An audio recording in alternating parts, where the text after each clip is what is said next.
আমাদের নামাজ, আমাদের রোজা, আমাদের ইবাদত এগুলোকে মিজানের পাল্লায় উঠালে কোনো ওজনই হবে না।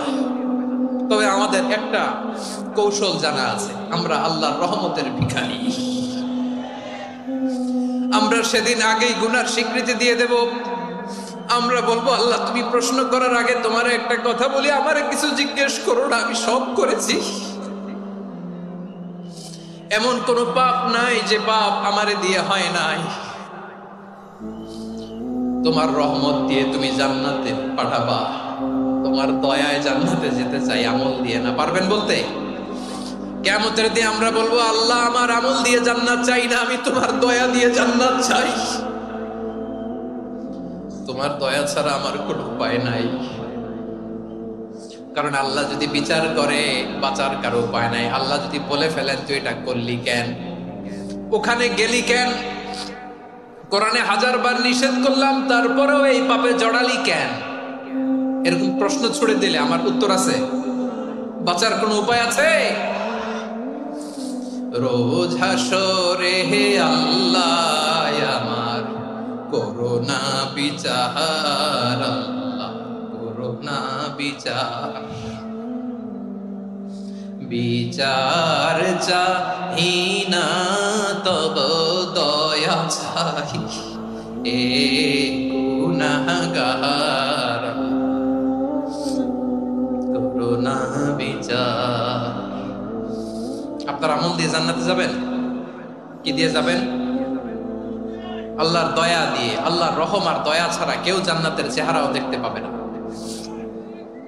আমার প্রিয় ভাইরা, এই দোয়া আল্লাহর কাছে পছন্দনীয় হওয়ার কারণ 3টা। দোয়ার প্রথম অংশে আছে তাওহীদ, আল্লাহর একত্ববাদের ঘোষণা। এই দোয়ার দ্বিতীয় অংশ আছে তাসবিহ, আল্লাহর প্রশংসা সূচক বাণী। এই দোয়ার 3 নাম্বার অংশ পাপের স্বীকৃতি। তাহলে আমরা সবাই গুনাহগার। আমরা আল্লাহর কাছে পাপের স্বীকৃতি দিয়ে বলবো, ও আল্লাহ ইন্নী কুনতু মিনাজ জালিমিন, আমরা জুলুম করেছি, পাপ করেছি, অন্যায় করেছি, আল্লাহ বুঝতে পারি নাই। শয়তানের ওয়াসওয়াসায় পড়ে, বন্ধুর পাল্লায় পড়ে, নফসের খায়েশ মিটাতে যে আল্লাহ করে ফেলেছি।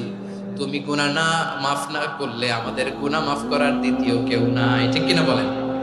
এভাবে অনুতপ্ত হয়ে যদি আল্লাহর কাছে দোয়া করেন, দেয়ালে পিঠ থেকে গেছে, কোনো রাস্তা নাই বের হওয়ার, ওই মুহূর্তেও আপনাকে বিপদ থেকে উদ্ধার করবে কে?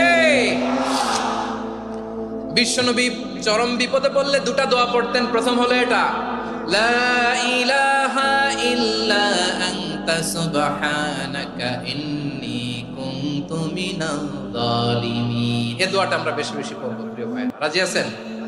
সবাই আওয়াজ করে পড়ুন ইনশাআল্লাহ। আমার প্রিয় ভাইয়েরা, বিপদে পড়লে বিশ্বনবী আরো একটা দোয়া পড়তেন, লা ইলাহা ইল্লাল্লাহুল আযীমুল হালিম, লা ইলাহা ইল্লাল্লাহু রাব্বুল আরশিল আযীম, লা ইলাহা ইল্লাল্লাহু রাব্বুস সামাওয়াতি ওয়াল আরদি ওয়া রাব্বুল আরশিল কারীম। এই যে বললাম, রেকর্ড হয়ে গেছে। এখন তো আর ইনস্ট্যান্ট মুখস্থ না হলো, পরে মুখস্থ করে নেবেন। আল্লাহ ছাড়া কোনো উপাস্য নাই, তিনি সুমহান, মহা সহিষ্ণু। আল্লাহ ছাড়া কোনো উপাস্য নাই, তিনি সুমহান, আরশের অধিপতি। আল্লাহ ছাড়া কোনো উপাস্য নাই, তিনি আকাশের মালিক, জমিনের মালিক, তিনি সুবিশাল আরশের অধিপতি। সুবহানাল্লাহ পড়েন। এই দোয়াটা কেউ যদি পড়ে যদি এর ওসিলা করে দোয়া করে, তাকে বিপদ থেকে মুক্তি দেয় কে? মনে থাকবে আপনাদের? তাহলে বিপদের প্রথম ধাক্কায় কি যেন পড়তে হয়? ইন্না লিল্লাহ। তারপরে কি বলে আল্লাহর কাছে নিজেকে সঁপে দিতে হয়?